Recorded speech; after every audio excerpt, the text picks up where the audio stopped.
বন্ধু, আজ থোড়ের ভর্তা করব। থোড় কেটে সেদ্ধ করে ধুয়ে নিয়েছি, আলু সেদ্ধ করে নিয়েছি, চিংড়ি মাছ সেদ্ধ করে নিয়েছি,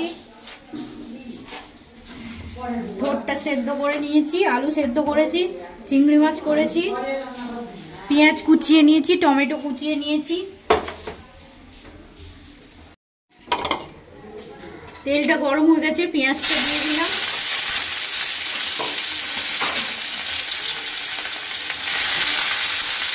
টমেটোটা দিয়ে দিলাম, চিংড়ি মাছটা দিয়ে দিলাম,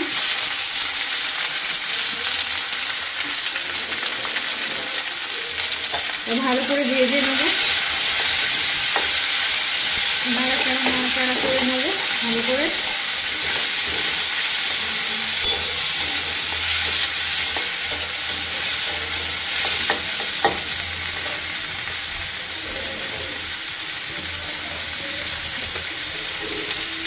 একটু তেল দিয়ে দেবো,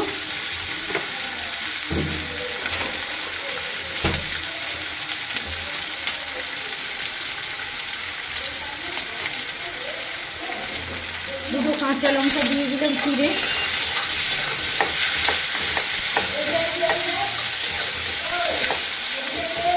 চিংড়ি মাছটাকে একটু কুচিয়ে কুচিয়ে নেবো খুন্তির সাহায্যে।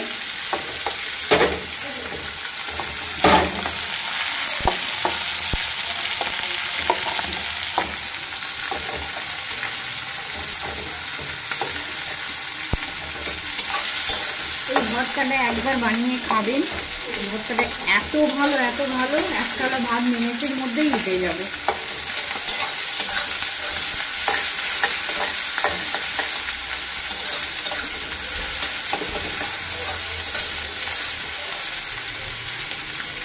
এদিকে আমি আলু থোড়টা একটু ম্যাশ করে নেব।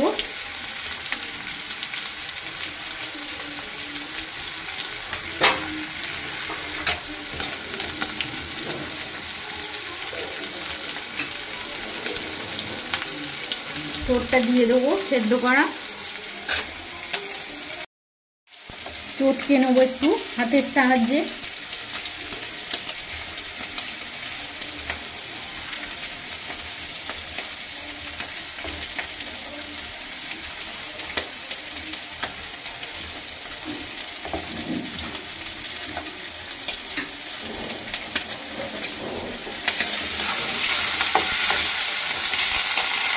সাইড করে একটু কালো জিরে দিয়ে দেবো,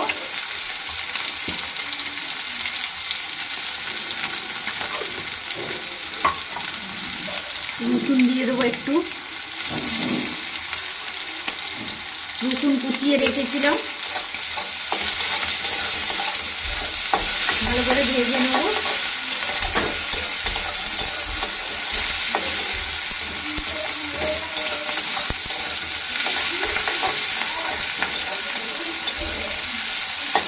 এবার থোড় আলুটা দিয়ে দেবো,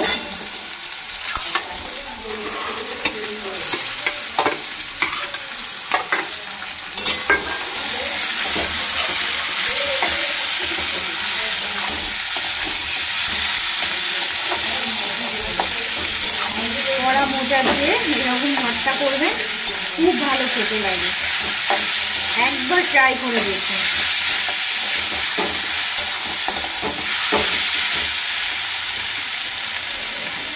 নুন দিয়ে দেবো,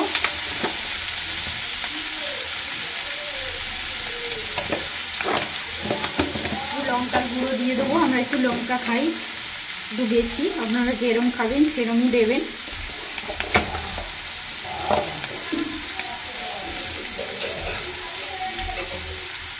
সামান্য চিনি দেবো টেস্টটা খোলার জন্যে।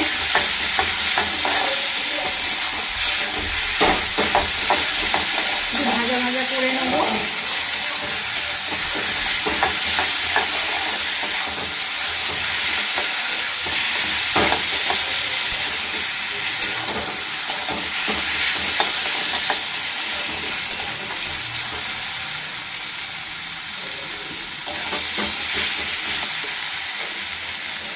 লাস্টে একটু সরষের তেল দিয়ে দেবো, ভর্তা একটু কাঁচা তেল হলে খুব ভালো খেতে লাগে। হয়ে গেছে রান্নাটা। আমার রান্নাটা যদি ভালো লেগে থাকে লাইক করবে, সাবস্ক্রাইব করবে, শেয়ার করবে। আজকের মতন বিদায় নিচ্ছি।